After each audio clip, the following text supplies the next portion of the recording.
Hello and welcome to the Healthy Moms Podcast. I am Katie from wellnessmama.com and I'm here today with someone whose name you've probably heard before. Dan Harris is an Emmy Award-winning journalist, the co-anchor of ABC's Nightline, and the weekend editions of Good Morning America. He's also the author of 10% Happier, a New York Times bestseller, and he went on to launch the 10% Happier podcast and an app by the same name. His new book is 10% Happier, Meditation for Fidgety Skeptics. I loved the name. I read the book, and I can't wait to jump into it today. Dan, welcome, and thanks for being here. Thanks for having me. So I feel like the only starting point in this conversation has to be your personal story. And I don't usually like to lead with the most personal question right off the bat, but it seems like the most logical starting point because you had an experience that likely many of us will never have, which was a panic attack on national TV, if I have read your bio correctly. So I'd love if you could take us through that story and the aftermath of that. Yeah, so I was on Good Morning America back in 2004. I was filling in, doing a job that really no longer exists. It was called the news reader. There used to be somebody who came on at the top of each hour and read the headlines. And I had done it before, so I didn't have any reason to foresee what was about to happen, which was that I basically freaked out. As soon as I was supposed to start talking, I was overtaken by this big bolt of fear. My heart was racing, my palms were sweating, my mouth dried up, my lungs seized up. I couldn't breathe, I couldn't talk, and I had to quit right in the middle of my little newscast. And it was very embarrassing. You can see it on YouTube if you want. If you just search for panic attack on live television, it'll come right up. And even more embarrassing than that moment was actually when I figured out what caused it. I had spent a lot of time as a young and ambitious news reporter in war zones like Iraq and Afghanistan, Pakistan, Israel, the West Bank, and I had gotten depressed as a consequence and had very unwisely self-medicated with recreational drugs, including cocaine. And I learned after my panic attack that even though my drug use was pretty intermittent and short-lived, it was enough to artificially raise the level of adrenaline in my brain and prime me to have this nationally televised freakout. And so I learned that when I went to go see a shrink. And so that entire experience kind of set me off on a path that ultimately led me to embracing meditation.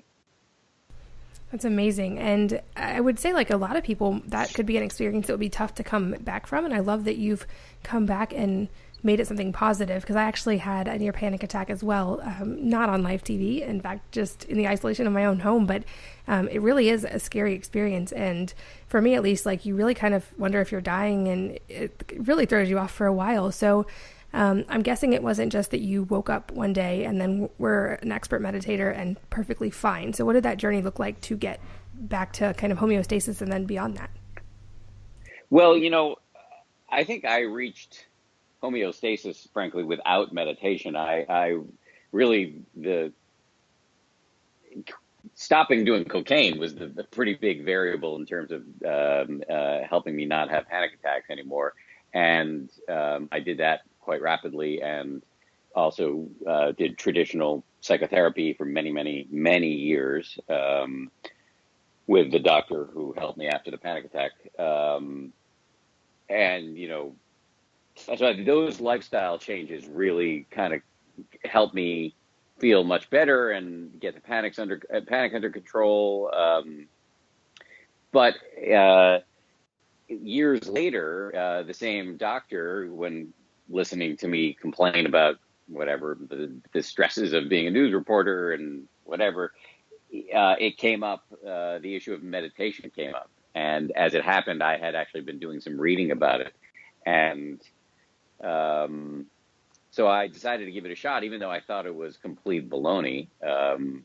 But what really helped me get over the hump to give it a try was when I heard about all the scientific research that is still really in its early stages, but suggests that meditation has a long list of really tantalizing health benefits. It's shown to be very useful for anxiety and depression, both of which I had dealt with for my whole life, and It can lower your blood pressure, boost your immune system, rewire key parts of your brain that have to do with, focus and self-awareness and stress.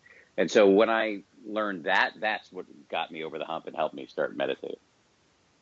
Was there a specific type that you started with? I know that there seem to be as many opinions about types of meditation as people who attempt it. So was there one that really resonated with you, or did you find your own version that seemed to work for you? Yeah, I'm not super sectarian about the flavors of meditation. I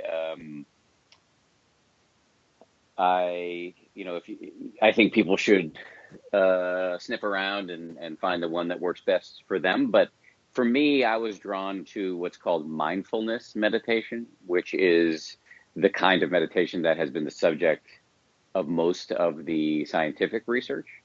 Mindfulness meditation is derived from Buddhism, but is thoroughly secular, and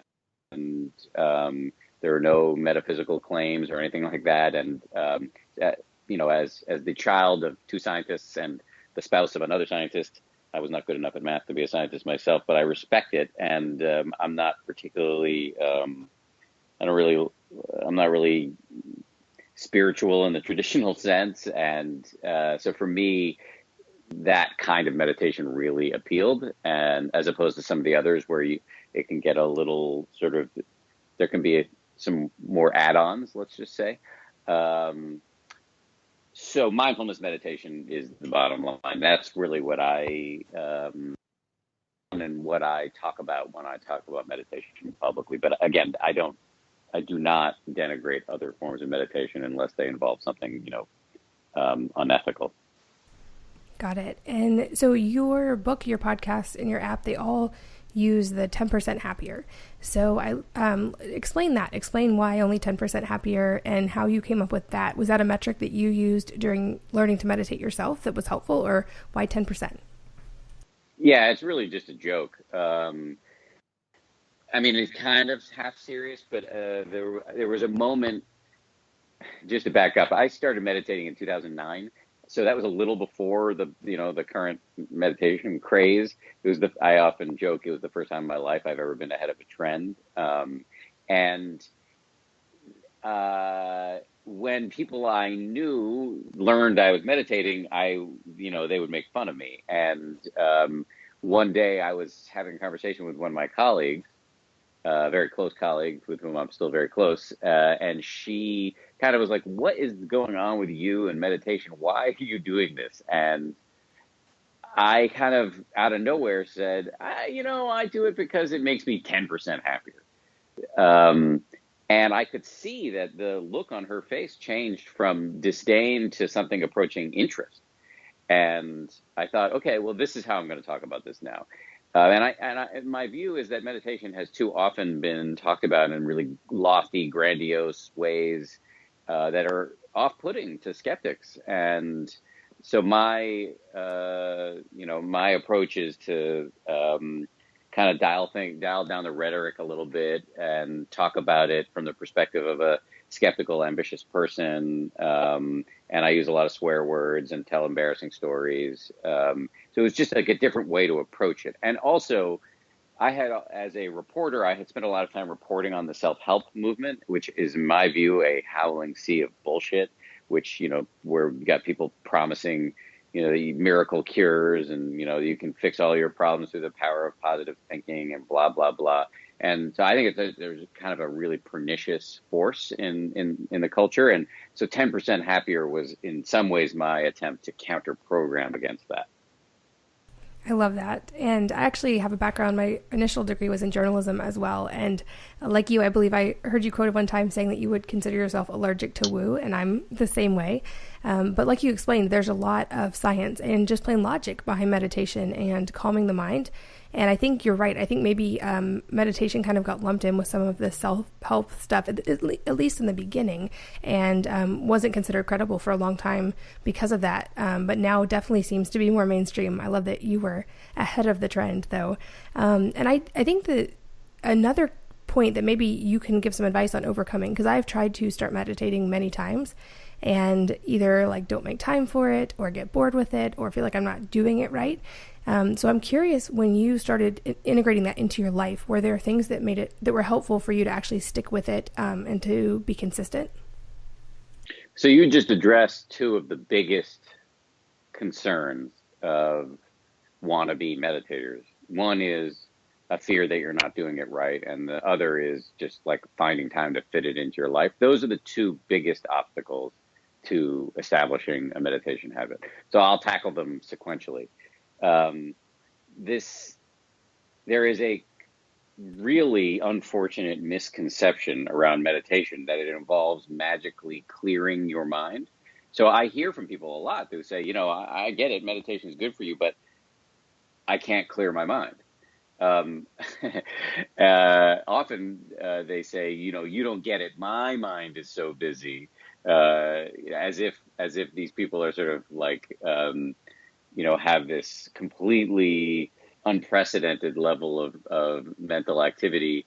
I refer to this as the fallacy of uniqueness. The good news and the bad news is you're not special. Welcome to the human condition. We wouldn't need meditation if we hadn't evolved to have racing minds. Evolution bequeathed us a mind that is very good at threat detection, looking for tigers on the savannah, and finding sources of pleasure, like food and sexual partners, because evolution really didn't care about your basic well-being. It cared about getting your DNA into the next generation, and so that's what we've been left with, a really sort of racy mind. And meditation is not about it magically making all of that evaporate. As I like to joke, if you sit and meditate and all of your thoughts dissipate and you're in a bubble of bliss, then you're either enlightened or you're dead.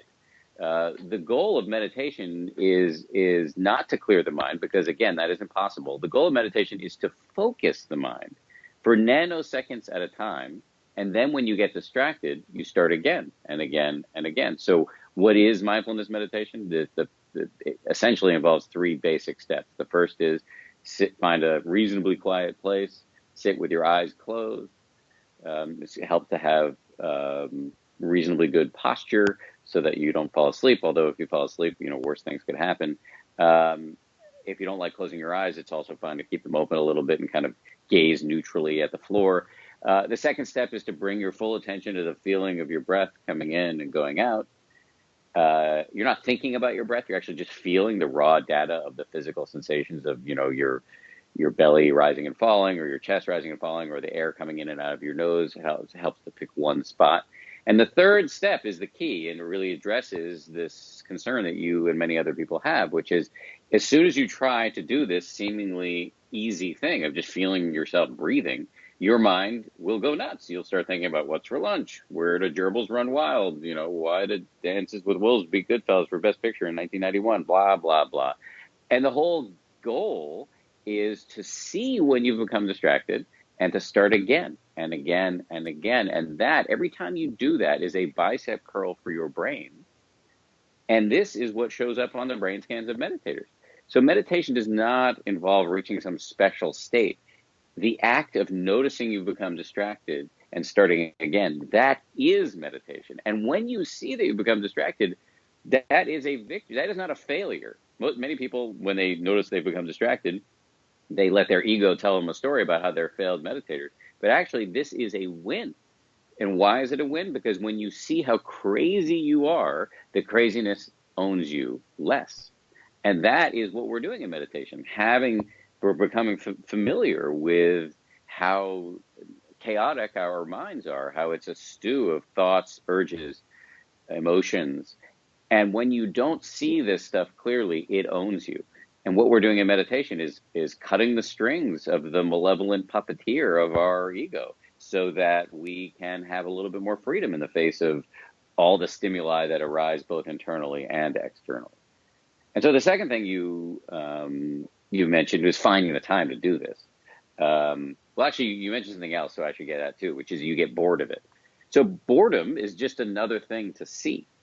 What we're doing in meditation is seeing clearly everything that happens in our mind that normally drives us blindly, like, the urge to check our email in the middle of a conversation with somebody, or the urge to eat when we're not hungry, or the urge to lose our temper when it doesn't make any sense. Um, all we're doing in meditation is kind of dragging this stuff out of the self-conscious, the subconscious, and seeing it clearly so that we can not be pushed around by it. And boredom is just another thing to see. And boredom is an especially important and powerful thing to see, because when we're bored is often when we eat when we're not hungry, or when we find ourselves sucked into a Twitter or Facebook hole, which can make us miserable and drowning in FOMO and comparison and all of this stuff. Boredom actually can drive us to do some of the most destructive things: shopping, gambling, whatever. So the fact that you're seeing that you're bored is actually should be seen as a victory. And then the final thing you said is time, and that's a huge issue for people. We are busy. We're all super busy. I imagine the people listening to this all have kids, as I do. It is really hard to find the time, and that's a real issue. I in no way poo-poo that. So on this score, I have good news and better news. The good news is that I honestly believe I started with 5 to 10 minutes a day of meditation, and I've spoken to many of the neuroscientists who study meditation, and there seems to be a reasonable consensus that 5 to 10 minutes a day ought to be enough for you to derive the advertised benefits of the practice. The even better news is that if you feel that 5 to 10 minutes a day is too much, I honestly believe that 1 minute counts. And we have many 1 minute meditations on the 10% Happier app. And it doesn't even have to be every day. I mean, I recommend that people start with 1 minute daily-ish, because, what we're doing in this process is waking up for the various trances in which we operate, the sort of autopilot that governs so much of our lives, the trance of unworthiness or insufficiency or whatever. And you can wake up in a second. So a minute is definitely enough to just wake up from the habitual storylines that are pushing you around. And so, I get it that people worry about finding the time, but there are happily answers. Yeah, those were so many great points in a row. And I'll say, like, everything flooding into your brain, that definitely is probably my biggest challenge as a mom of 6, and we own 3 businesses, and we have a crazy travel schedule. The second my brain gets quiet, it's like, oh, there's 9 more ideas for articles you need to write, and here you should menu plan for next week, and oh, did you book the trip to Austin yet? And it all just floods in the second you're quiet. So that's helpful to realize, like, that's natural, and getting rid of that is not actually the goal, but just learning how to refocus, because is there ever a point, like, do you feel like do you get better at that? Do those thoughts come in less and less over time? Yes, you get better at it. Your ability to concentrate improves. This is one of the things that, again, shows up on the brain scans. You are changing the area of the brain associated with focus, attention regulation. And so I've been doing this for 9 years. I'm still super distractible. I'm still a schmuck in many, many ways, but I definitely noticed that my ability to stay on task has improved. And more importantly, in my view, your ability to kind of smile at your inner chaos improves. I too am flooded with all sorts of planning-oriented thoughts. I have 1 kid, 3 cats, a startup company. I anchor 2 shows at ABC News. I have a book deal to write 3 books. I have a podcast. I travel around giving speeches. I have a very busy life, and all of that stuff rushes in when I close my eyes too. But I can see that this process is happening and have a sense of humor about it. And that is really important, not just for when you're on the cushion, as we say in meditation, but in the rest of your life. Because when you're ambushed by a big blast of anger while, dealing with your child, for example, or ambushed by a fog of boredom because you're stuck playing some dumb game with your kid that they want to play, and your temptation is to zone out or to snap or to check your email or whatever, you can see, oh yeah, this is what's happening right now. I can let it pass. And that is where the rubber hits the road. Agreed. And on the note of timing as well, I think I've heard this from like a lot of major religions, but also every major meditation, either expert or organization, there seems to be some version of the, meditate for 10, pray or meditate for 10 minutes a day, unless you're busy, and then 20 or something like that. Yeah. And kind of the idea of preparing for life versus preparing for meditation. And I'd love to get your take on that, because that was my hang up that I've worked through, and I am working to get better at meditation. But initially I felt like I don't want to just get better at this thing called meditation. Basically, I want to meditate to get better at life, not just to get better at meditating. So I'm curious to see, like, what were the actual manifestation? What changes did you see in your life over the time as you've learned and gotten better at meditation? Well, you're exactly right. I don't think the point is not to become some awesome meditator. The point is to be less of an asshole to yourself and others. That is, if you're looking for a metric, if you're looking for a way to measure whether meditation is worth it, that is it. So what are the benefits that have shown up in my life? I met many. One is that I'm calmer. I think that is a consequence of, taking myself out of the flow, the traffic of the hustle and bustle of everyday life for a few minutes at a time, and closing my eyes. That just can imbue your overall life with a sense of calm.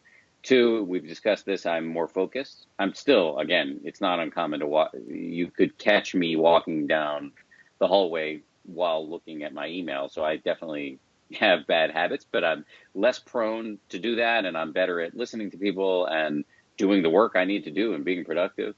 I am less yanked around by my emotions. That's another way of saying I'm more mindful.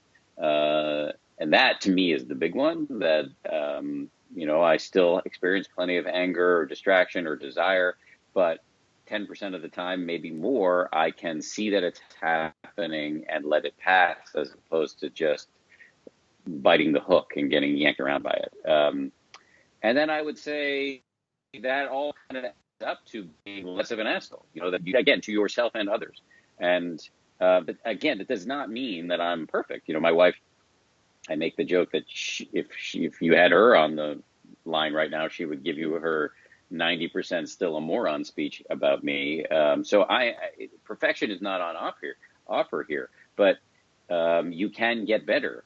At the core of this, at the core of my whole sort of meditation evangelization side hustle is a really great piece of news, which is that it turns out the mind is trainable.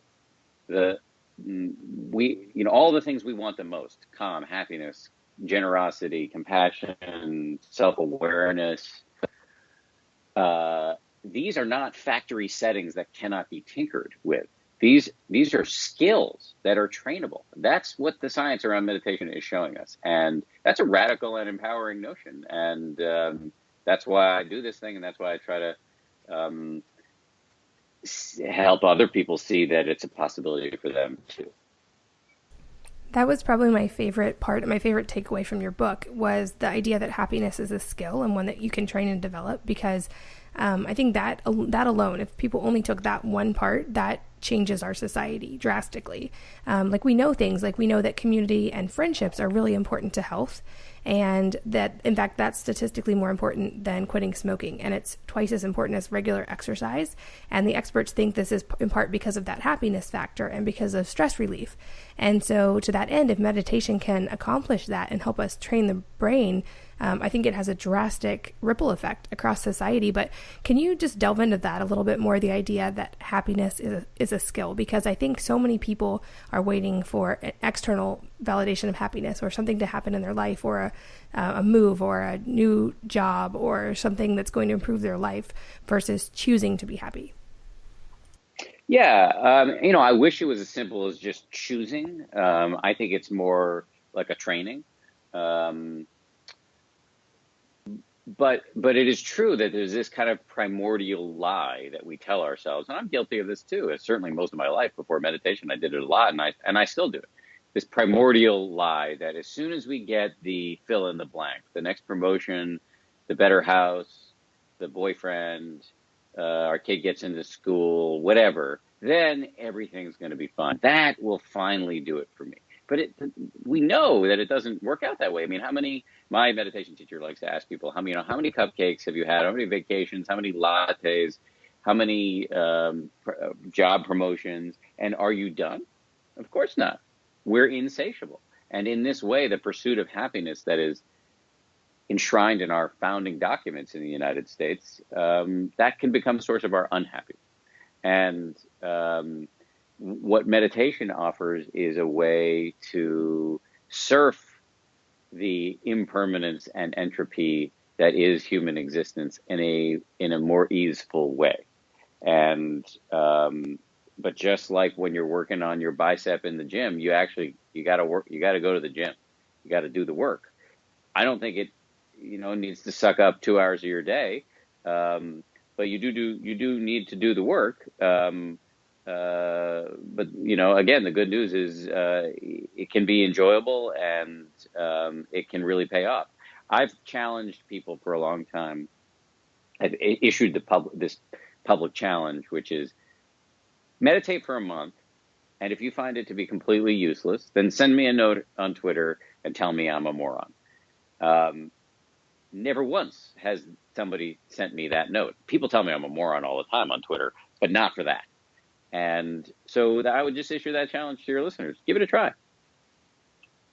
That's good advice. Yeah, just starting and putting it into action. And the majority of people listening are parents. And I know you mentioned that you have a son as well.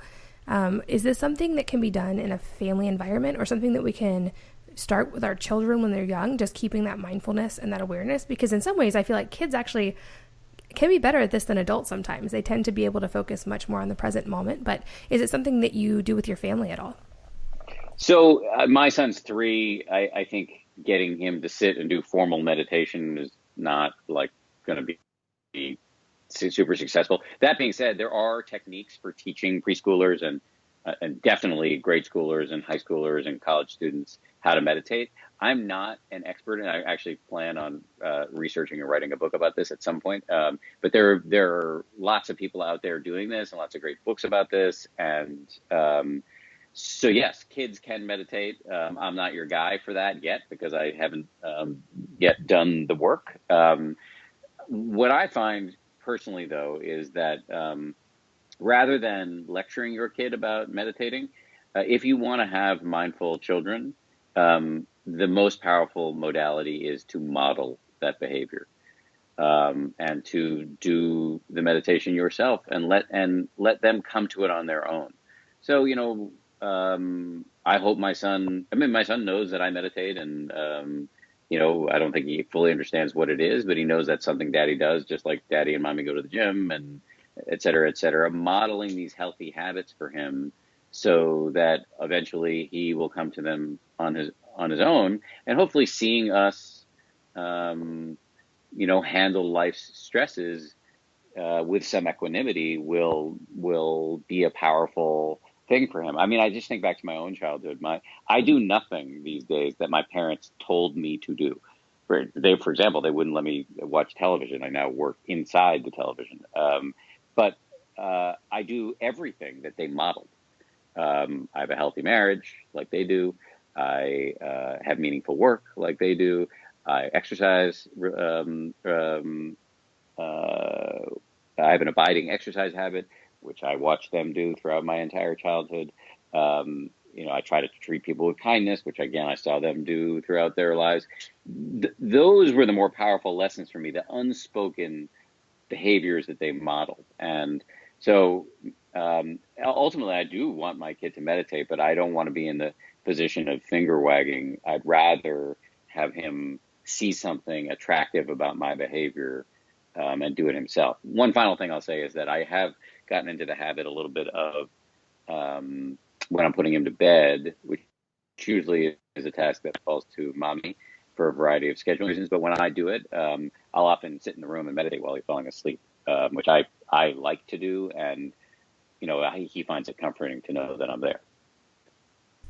That's a great idea. And I think such sage parenting advice across the board is to model that behavior versus insist on it. And my background being in nutrition, I've done that with not eating things like sugar or junk food. I just choose not to eat them. And we talk about why those things aren't the best choice necessarily for your body.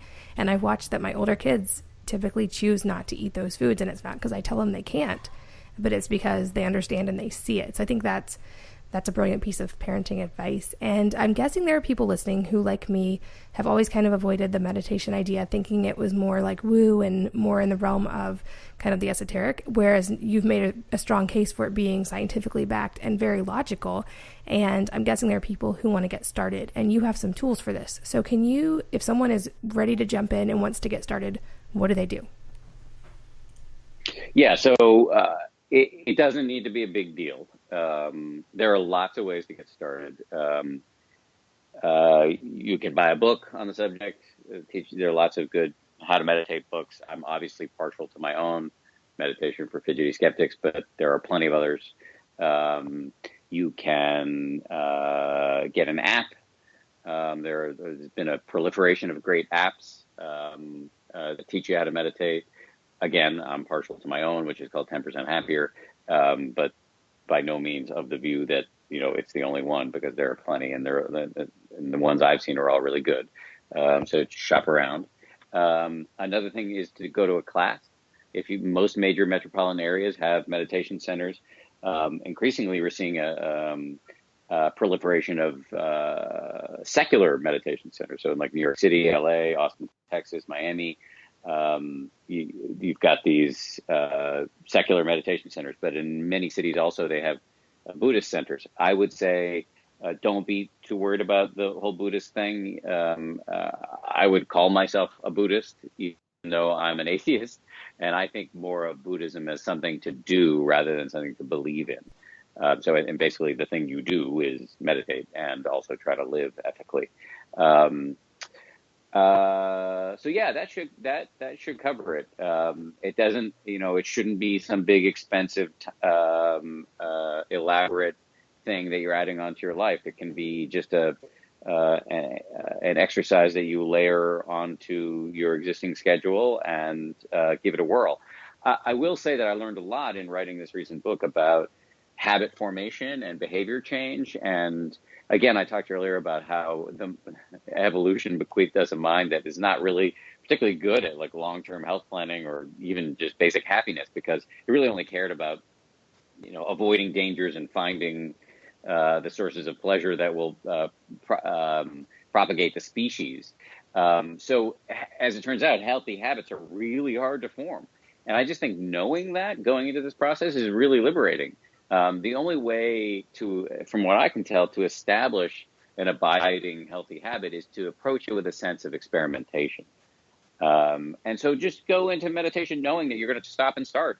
You'll fall off the wagon. You'll have to experiment with times of day, the type of app you use, the type of class you go to, the type of meditation you do.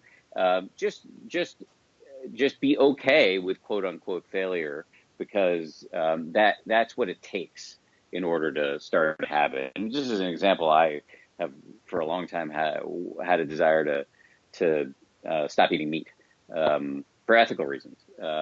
And it's been years of off and on, and recently, I don't know, something clicked, and I've just been on a pretty good run of like a month or more of not doing it. And I just tell myself, look, I know I'll probably fall off the wagon, but I'm vectoring in the right direction.